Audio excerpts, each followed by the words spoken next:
Hey folks, Tim Forsey once again. We got an interesting question just this past weekend from one of our students down in Tucson, Arizona, regarding the legalities of the CAA Micro-Roni brace system, also known as the Micro-Roni, the San Francisco treat. This would also apply, obviously, to other similar systems such as the Kydon, the Flux, Recover Tactical. Basically, these are all systems that you can drop, usually Glocks. You're starting to see some SIG 320s into this system, and it turns it into a short barrel rifle. It turns it into a carbine.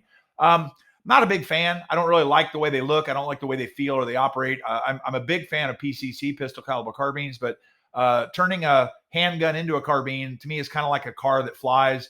It probably doesn't fly very well. And as an airplane, it probably doesn't drive very well. Just get one or the other.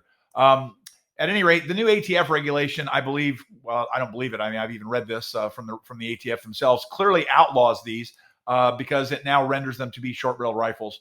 So I'm a lawyer. I have to tell you the law. I can't tell you what I like. I tell you what I believe the law requires, and the law requires you to dispose of or destroy those systems. Unfortunately, now I'd strongly recommend you keep the pieces.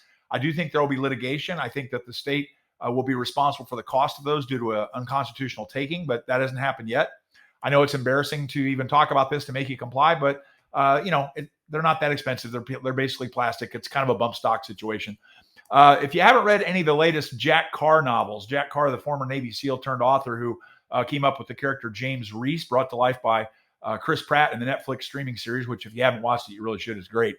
The new novel that I'm in the middle of is called Only the Dead, as in I believe only the dead are free from the onerous, wasteful, and illegal bureaucracy of the ATF. On page 314 of that novel, Jack Carr actually has an excerpt where he says essentially, quote, the ATF saw fit to make the brace on this gun illegal when a character gives a rifle to the character James Reese.